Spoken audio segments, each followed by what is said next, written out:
प्राचीन भारत में होली का त्योहार सिर्फ रंगों और उमंग का पर्व नहीं था, बल्कि यह सत्य, भक्ति और बुराई पर अच्छाई की जीत का प्रतीक भी माना जाता था।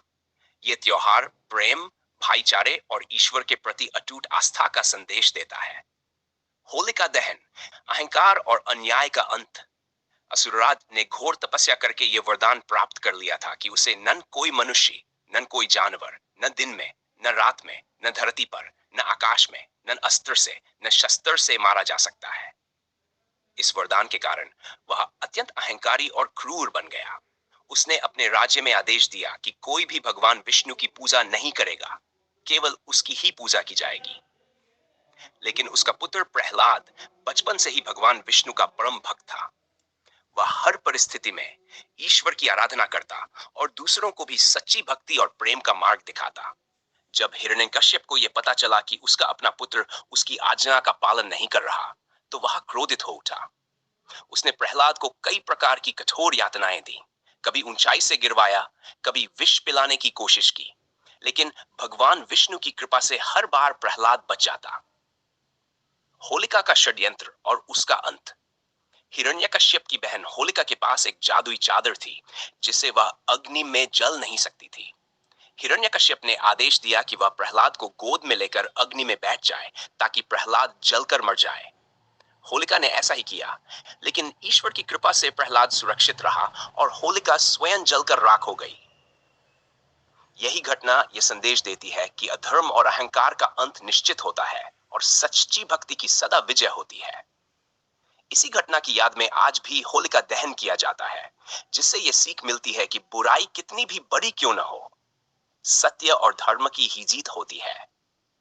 रंगों वाली होली का प्रारंभ प्रहलाद की रक्षा होने के बाद पूरे राज्य में हर्ष और उल्लास का माहौल था। लोग अत्यंत आनंदित हुए और खुशी में एक दूसरे को रंग लगाने लगे। यही परंपरा बाद में रंगों वाली होली के रूप में प्रसिद्ध हुई। इसका संबंध भगवान श्री कृष्ण से जोड़ा जाता है। मान्यता है कि द्वापर युग में बालकृष्ण अपनी मां यशोदा से शिकायत करते कि उनका रंग सांवला है, जबकि राधा और गोपियां, तब माता यशोदा ने हंसी में कहा कि वे राधा और गोपियों को अपने मन चाहे रंग में रंग सकते हैं। कृष्ण ने ऐसा ही किया और उनके साथ रंग खेलने लगे। यहीं से रंगों की होली की प्रारंभ हुई। होली का संदेश और समाज पर प्रभाव। होली केवल एक पर्व नहीं, बल्कि जीवन के लिए एक गहरी सीख देने वाला उत्सव है। यह त्योहार हमें कई महत्वपूर्ण संदेश देता है। बुराई पर अच्छाई की विजय। होलिका दहन हमें सिखाता है कि अन्याय, अहंकार और अधर्म का अंत निश्चित होता है। भक्ति और विश्वास की शक्ति। प्रहलाद की कहानी यह दर्शाती है कि सच्चे भक्त पर भगवान की कृपा हमेशा बनी रहती है। प्रेम और भाईचारे का संदेश। रंगों की होली हमें सिखाती है कि समाज में सभी को बिना किसी भेदभाव के प्रेम और सौहार्द के साथ रहना चाहिए। माफ करने और नई शुरुआत करने का अवसर। यह पर्व पुराने गिले शिकवे मिटाने और रिश्तों को मजबूत करने का सुनहरा मौका देता है।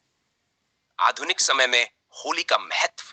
आज के समय में होली केवल धार्मिक उत्सव तक सीमित नहीं, बल्कि यह एक सामाजिक और सांस्कृतिक उत्सव बन चुका है।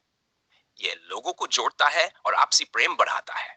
हालांकि आधुनिक दौर में रासायनिक रंगों और पानी की बर्बादी से पर्यावरण को नुकसान हो रहा है। इसलिए हमें प्राकृतिक रंगों का उपयोग करना चाहिए और जल संरक्षण का ध्यान रखना चाहिए। निष्कर्ष। होली केवल एक त्योहार नहीं, बल्कि जीवन के हर रंग को अपनाने और खुशियां बांटने का अवसर है। यह हमें सिखाती है कि सत्य, भक्ति, प्रेम और सौहार्द की सदैव विजय होती है। अहंकारी हिरण्यकश्यप जैसे लोग चाहे कितने भी शक्तिशाली क्यों न हो, उनका अंत निश्चित है। इसलिए हमें इस पर्व को सच्चे अर्थों में मनाना चाहिए। बुराई को त्याग कर प्रेम और भाईचारे के रंग में रंग कर। होली है। दोस्तों, अगर आपको यह कहानी पसंद आई हो तो इसे लाइक, कमेंट और सब्सक्राइब जरूर करें, ताकि हम आपके लिए और भी प्रेरणादायक कहानियां ला सकें। धन्यवाद।